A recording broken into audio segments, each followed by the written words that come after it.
인생 밑바닥을 찍게 되면요, 알게 되는 게 있습니다. 내가 지금 서 있는 여기가 바닥의 끝이 아니라요, 그 아래로도 계속 내려갈 수 있다는 사실입니다. 이때부터는 생각도 바뀝니다. 기적적으로 풀리겠지라는 기대감조차 사라집니다. 그런데 여러분, 이때가 진짜 기회입니다. 우리가 바닥을 쳤다고 느끼는 것과 바닥 아래로 더 떨어질 수 있구나 하고 알게 되는 것, 이 두 개는 비슷해 보이지만 완전히 다른 상황입니다. 왜일까요? 정보를 받아들이고 처리하는 방식, 인지의 방향이 달라지기 시작했기 때문입니다. 바닥을 쳤다라고 느끼는 것은요, 다시 말해 내 안에 바닥이라는 굳어진 기준이 생겼다는 뜻입니다. 그런데 문제는요, 일단 그 기준이 만들어지면 그 아래는 더 이상 인식하지를 못하게 된다는 데 있습니다. 여기가 끝이다 라는 믿음이 자리 잡으면 내가 그보다 더 아래로 떨어지고 있다는 신호가 와도요, 받아들이지를 못합니다. 뇌는 자꾸 현재 위치를 방어하려고 들고 변화가 필요하다는 신호는 부정하거나 회피하게 됩니다. 그러면서 반복되는 행동 패턴이 굳어지고요, 점점 더 현실을 보지 못하게 됩니다. 이것이 심리학자 아론 백이 말한 인지적 경직 상태입니다. 다시 말해서 바닥이라는 고정된 기준이 생긴 시점부터 사람은 그 아래의 현실을 외면하게 된다는 겁니다. 반면 이 아래로도 내려갈 수 있구나 하고 깨닫는 순간 상황이 완전히 달라집니다. 내게 고정된 바닥이라는 기준이 없다는 것을 확인했거나 있던 기준조차 완전히 깨져버렸기 때문입니다. 기준이 깨졌다는 것은 역설적으로 새로운 기준을 받아들일 가능성이 생겼다는 거예요. 오늘 이야기는 여러분이 기대했던 밝고 희망적인 그림과는 조금 다를 수도 있습니다. 하지만 여러분이 지금 겪고 있는 시련을 강력한 삶의 내공으로 바꿀 수 있다고는 자신 있게 말씀드릴 수 있습니다. 그렇게 된다면 앞으로 다시 한번 비슷한 고통이 찾아왔을 때 여러분은 오히려 웃으면서 이렇게 말할 수 있을 겁니다. 내가 고작 이런 걸로 힘들어 했었나? 라고요. 사람이 공중에서 바닥으로 또 바닥에서 지하까지 내려가는 과정이 어떻게 일어나고요. 그 과정 중에서 정확히 어느 지점에 진짜 기회가 숨어 있는지 단계별로 구체적으로 알려드리겠습니다. 우리가 인생 밑바닥에서 탈출하려면 먼저 사람은 왜 상황이 안 좋아지고 나서야 내 상태를 깨닫게 되는지부터 알아야 하겠죠. 여러분도 경험해 보셨을 겁니다. 사람은 손해를 보기 전까지는 좀처럼 움직이지를 않습니다. 뭐가 망하거나 병에 걸리는 등 바닥을 찍고 큰 고통을 겪어야만 진지하게 고민을 하게 되죠. 노벨 경제학상을 받은 다니엘 카너먼의 손실 회피 편향 이론에 의하면 인간은 이득보다 손실에 훨씬 크게 반응하기 때문입니다. 얻었을 때의 기쁨보다 잃었을 때의 고통이 2배에서 2.5배 더 크다는 실험 결과도 있어요. 예를 들면 10만 원을 얻는 기쁨보다 10만 원을 잃는 고통이 2배 이상 더 크게 느껴지기 때문에 사람은요, 얻기보다 잃지 않으려고 훨씬 더 강하게 반응한다는 거예요. 결국 편안함보다는 위기 속에서 훨씬 많이 배우고 바뀌는 존재가 인간입니다. 그래서 인생의 변화는 대체로 잘 나갈 때가 아니라 무너졌을 때 찾아오는 경우가 많습니다. 근데 문제는요, 사람이 아주 바닥 가까이 갔을 때조차 자신이 바닥 아래까지 추락할 수 있다는 걸 인식하지 못한다는 거예요. 그래서 여기가 끝이겠지, 바닥이니까 이제 더 떨어지지 않겠지 하고 막연하게 현재 상황을 바라보게 됩니다. 이건 3가지 심리학 함정이 작용하기 때문인 것 같아요. 첫째는 정상성 편향입니다. 지금까지 괜찮았으니 앞으로도 괜찮을 거야 라고 착각합니다. 상황이 악화되고 있어도요, 설마 이렇게까지 되겠어? 라는 마음으로 자각을 미루게 됩니다. 둘째는 인지 부조화입니다. 사람은 자신의 선택이 잘못되었다는 사실을 쉽사리 인정하기 어렵습니다. 내가 잘못 판단했을 리 없어 라는 자기 이미지하고요, 현실이 나빠지고 있다 라는 정보가 충돌을 하기 때문에 현실을 부정하거나 혹은 합리화에 매달리면서 마음의 안정을 찾으려고 합니다. 셋째는 회피 동기 시스템입니다. 인간의 뇌는 부정적인 정보, 불편한 현실, 변화가 필요하다는 신호를 본능적으로 피하려고 합니다. 그러다가 더 이상은 회피하기 힘든 상황에 부딪혀야만 내가 이 지경이구나 하고 인정을 하게 됩니다. 이렇게 바닥에 가까울수록 오히려 불편한 현실을 외면하기 쉽습니다. 그래서 어느 순간 상황이 크게 벌어지고 나서야 아이고 진작 바뀌었어야 했는데 라는 후회를 하게 됩니다. 그런데 여기서요, 확실히 해야 할 게 있습니다. 이 바닥이란 게 정확히 정체가 뭘까요? 어디서부터 어디까지가 바닥일까요? 이 바닥은 눈에 보이는 마룻바닥, 흙바닥 같은 게 아닙니다. 내 관점으로 정한 어떤 최저 기준선에 도달했을 때 바닥이라고 느끼는 것이죠. 근데 온전히 내 관점으로 최저 기준선이 만들어지는 일은 많지 않습니다. 사회나 타인이 은근슬쩍 가져다 놓고요, 마치 내가 스스로 정한 양 속여버립니다. 다시 말해서 사회가 반복해서 제시하는 평균과 표준이라는 기준에 자기도 모르게 얽매이면요, 그 기준이 정작 내 능력, 내 환경, 내 성격하고는 전혀 맞지가 않아도 그에 미치지 못했다는 그 이유 하나만으로 바닥에 온 것처럼 느껴지게 만든다는 거예요. 특히 숫자로 된 기준에 사람은 굉장히 취약해지는데요. 이는 카너먼과 아모스 트버스키의 인지 실험을 통해 명확히 관찰됩니다. 여러분, 기준점 효과라는 말 들어보셨을 거예요. 먼저 참가자들에게 룰렛을 돌려서 무작위 숫자, 예를 들면요, 10 또는 65를 보여줍니다. 그리고 이런 질문을 이어서 던지는 거예요. 유엔에서 아프리카 국가가 차지하는 비율은 몇 %일까요? 이때 숫자 10을 본 사람들은 평균 25%, 숫자 65를 본 사람들은 평균 45%라고 답했습니다. 전혀 상관없는 숫자인데도 처음 주어진 숫자를 기준점으로 삼아서 그에서 크게 벗어나지 못한다는 거죠. 일상에서도 마찬가지입니다. 여기 속으시면 안 돼요. 별다른 생각 없이 남의 기준을 받아들이게 되면 진짜 나한테 필요한 대처를 할 수 없게 되고요. 고칠 필요도 없는 걸 고치려고 힘쓰게 됩니다. 그래서 사회적 기준이 나한테 이렇게 다가오면요, 내가 어떻게 여기다 맞출 수 있을까? 조금 더 열심히 해봐야지, 이런 생각을 하기 이전에요, 저 기준이 나한테 진짜로 필요한 기준인가? 받아들이면 과연 나한테 유익한 것인가를 먼저 생각을 해봐야 됩니다. 근데 이게요, 고민과 의심의 과정이 스킵이 되고요, 자연스럽게 현혹이 되는 이유가 뭐냐면요, 내가 우유부단하고 판단력이 결여돼서 그런 게 아닙니다. 보통은요, 내 근처에 아주 믿음직한 사람 또는 내가 인정하는 롤모델이 와서 기준 제시를 하기 때문입니다. 그래서 맞아, 이 사람이 말하는 거면 받아들여야지 라고 저항 없이 연결이 됩니다. 근데 이게 완전히 잘못되었다는 거예요. 그건요, 그 사람의 기준일 뿐입니다. 만일 여러분 앞에 누가 와가지고요, 내가 시키는 대로 훈련하면 당신도 나처럼 덩크슛을 할 수 있대요. 사람이라면 원래 다 되는 거래요. 그러면 이거 그대로 받아들이실 건가요? 당연히 아니죠. 이 사람 키가 몇 센치인지 그거부터 확인을 해볼 거잖아요. 대부분의 사회적 기준이란 게 이런 식이란 겁니다. 남이 정해줘서 이게 표준이야 라고 말할 수 있는 건요, 뭐 인사를 잘해야 좋은 거야, 밥은 3끼를 먹어야 건강해, 이런 당연한 범주 안에 있는 그런 것들 정도인 거예요. 때문에 뭘 정하셔야 하냐면요, 무작정 수용하지 않기로 정하셔야 됩니다. 의심해 봐야 하고요, 내 성격이랑은 맞는지, 아니면 신체 조건하고는 맞는지, 시간, 장소, 나이, 지능, 내가 아는 나에 대한 모든 것하고 비교를 해서 다 따져보고요, 그 다음의 가능성을 열어줘야 한다는 겁니다. 이 순서가 거꾸로 되면 안 된다는 거예요. 무슨 말씀을 드리는 거냐면, 지금 내가 바닥을 쳤다고 생각이 되었을 때요,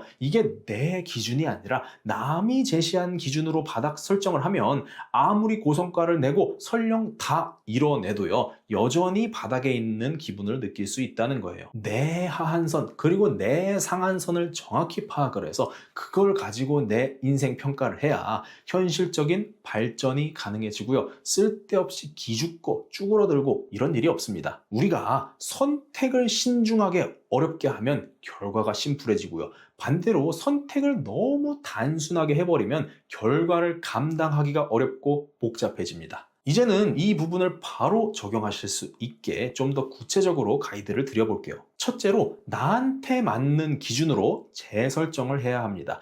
바닥 찍는다는 게 노골적으로 말하면 뭡니까? 내가 바라는 게 있는데 그 목표에 가까워지기는커녕 범접할 수도 없이 멀어져서 포기해버린 상태라고 볼 수 있겠죠. 예를 들면요, 내가 원하는 체중이 한 50kg라고 생각을 했는데 거기서 너무 멀리 벗어났어요. 또는 내 나이면 통장에 얼마 채워져 있어야 한다고 하는데 한참 부족해 보여요. 이렇게 내가 생각하는 표준치하고 내 현실하고 너무 동떨어지게 되면 그걸 감정적으로 바닥을 찍은 것 같다라고 느끼게 되죠. 근데 이 바란다는 게 내 조건, 내 역량하고 결이 근본적으로 일치가 안 되는 일이 많습니다. 예컨대 키가 180cm의 통뼈 체형이에요. 그러면 다이어트 한답시고 체중을 50kg로 만드는 목표는 하지 않는 게 좋겠죠. 오히려 달성하면 병 걸립니다. 직업이 모델이 아닌 이상 내 골격 근량에 맞춰서 몸무게 목표를 정해야겠죠. 또는 내가 지금 부모님 빚 때문에 10년은 갚고 살아야 돼요.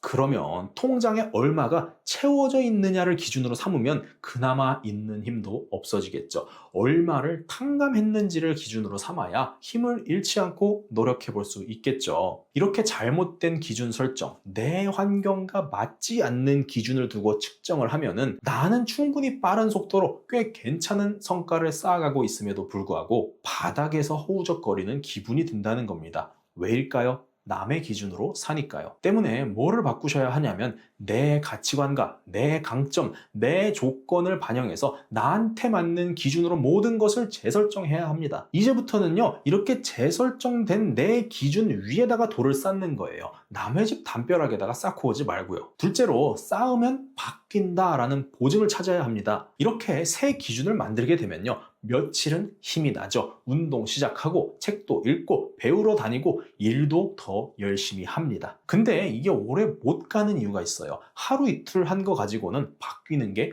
보이지를 않죠. 그냥 힘만 들고요, 시간만 축낸다고 느껴지기도 합니다. 특히 처음부터 기초를 쌓는 게 정말 어렵죠. 아마 실감하실 거예요. 건강이 바닥을 쳤으면 운동을 해야 되고요, 능력이 바닥을 치면 공부를 해야 하잖아요. 이렇게 내가 가장 취약한 것을 열심히 해야 하니까 진짜 몇 개월 동안 보이는 성과가 없을 수도 있겠죠. 또다시 나는 안 되는구나 생각하게 됩니다. 이때 필요한 것이 뭐냐면 맹목적으로 하는 게 아니라 내가 하는 일에 대한 결과, 그 결과에 대한 보증이 있어야 지속이 됩니다. 헛고생만 하게 되겠구나 싶으면요, 사람이요 뭘 못합니다. 내가 의미도 없이 뭐 하는 거냐 생각이 들면요, 바로 그만두죠. 그래서 진짜로 바뀌려면요, 과거에 바뀌어본 경험이 있어야 합니다. 그래서 사람이 열심히 살아야 되는 거예요. 작은 것이라도 무언가를 쌓아서 변화시킨 기업, 그래, 싸우면 바뀐다, 버티면 이긴다는 내 안의 데이터가 필요합니다. 군대 갔다 왔으면 내가 그것도 버텼는데 할 수 있는 거고요. 입시 준비를 정말 열심히 했어요. 그러면 내가 그 기간도 해냈는데 하고 그걸 악착같이 붙잡고 연장선을 만들어야 합니다. 근데 그것도 없으면 어떻게 해야 할까요? 내 주변을 바꿔야 합니다. 내 주변이 어떻게 해서든 조금이라도 바뀌어 본 사람으로 채워져 있어야 됩니다. 막 엄청나게 차이가 나서요, 범접도 못할 사람, 이런 사람 말고요, 그래도 저 정도는 나도 하겠는데 싶은 사람을 계속 찾아서요, 계속 붙어 있어야 됩니다.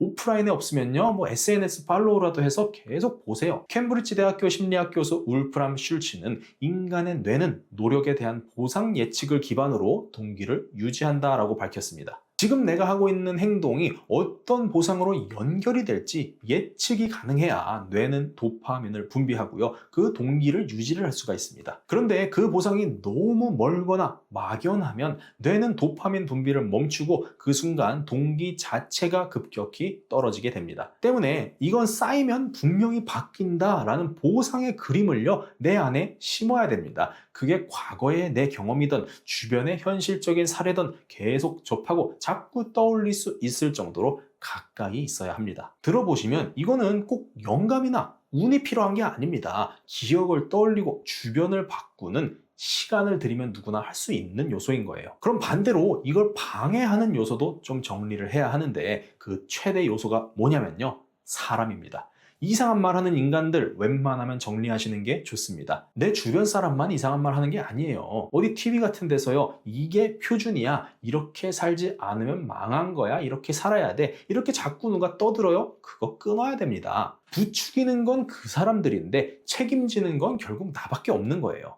근데 여러분, 이런 어려운 선택의 상황, 불편한 감정들이요, 다 기회라는 겁니다. 사람이 상황이 어려워지지 않으면요, 내 주변에 어떤 것들이 채워져 있는지, 무엇이 진짜 나를 힘들게 만들고 있었는지를 모릅니다. 새롭게 기준을 세워가는 딱 이 시기에만 보이는 거예요. 정보를 받아들이고 처리하는 방식, 인지의 방향에 변화가 생겼을 때 과감하게 주변을 변화시킬 필요도 있다라고 권해드리고 싶습니다. 그런데 이렇게 구조를 잘 만들고 방법을 이해를 해도요, 잘 해결이 안 되는 게 있는데요. 감정이 바닥을 치면 그게 잘 빠져나와지지가 않더라고요. 그래서 이건 좀 개인적인 방법을 권해드리고 싶은데 한번 들어보세요. 자존감이 무너지고 절박한 상태일수록 사람은 하나의 방법을 딱 선택해서 실행하기가 어려워집니다. 이유는 간단합니다.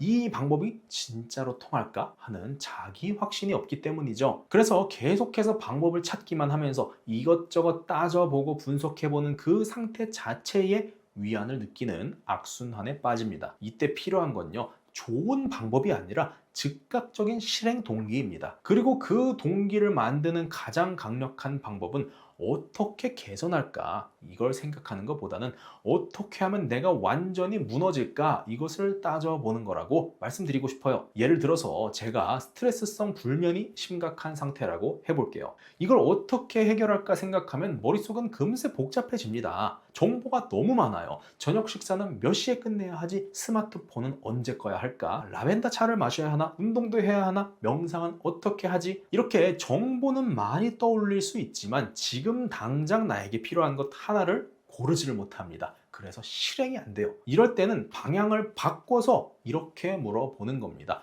어떻게 해야 수면 부족으로 응급실에 실려갈까? 그럼 바로 떠오르죠. 오늘 밤에도 커피를 마시면 진짜 내일 큰일 날 수도 있겠다. 또는 지금 이 상태로 3일만 더 일하면 진짜 입원할 수도 있겠네. 이것은 막연한 상상이 아니라 지금 내 상태에서 뽑아낸 실제 경고이기 때문에 즉각적인 행동 기준이 생깁니다. 왜 이런 방식이 강력할까요? 내가 파멸하는 시나리오는요, 지금까지 내가 쌓아온 안 좋은 습관과 잘못된 선택의 총합으로 만들어집니다. 그래서 이 방향으로 생각하면 절대 무엇을 하면 안 되는지가 정확히 보입니다. 막연함이 사라지고요. 현재 할 일이 훨씬 분명하게 인식됩니다. 사람이 생각의 방식을 바꾸지 않으면 실행이 시작되기가 어렵습니다. 지금껏 해왔던 방식, 좋은 해법을 찾자 이 패턴으로는 당장 움직일 수 없는 경우가 있어요. 여러분, 진짜 강력한 행동은요, 선택에서 나오지 않습니다.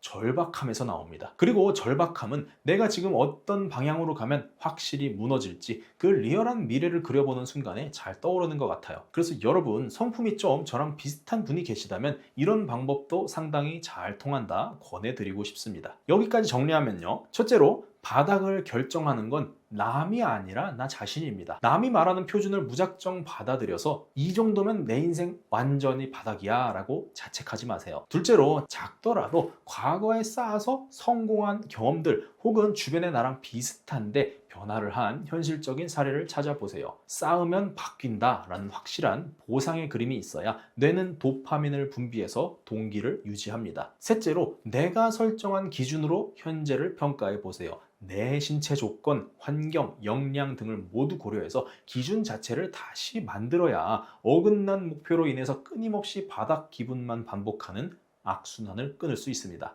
넷째는 역발상을 통해서 선택해 보세요. 어떻게 하면 정말로 끝장이 나버릴까? 이것을 떠올리면 내 지금 문제에 꼭 들어맞는 경고와 시급한 해결책이 명확히 떠오르게 됩니다. 마지막으로 말씀드리고 싶은 건 밑바닥으로 떨어졌다고 느끼는 그 순간이야말로 가장 큰 기회라는 겁니다. 지금까지 살면서 의심 없이 받아들이고 있던 사회의 기준, 타인의 시선을 벗어두고요, 진짜 나에게 맞는 기준과 방향은 무엇인지 잡아낼 수 있는 살면서 몇 번 없는 찬스입니다. 그 찬스를 온전히 여러분의 내공으로 만들어 보고 싶은 분이 있다면 구독해 주세요.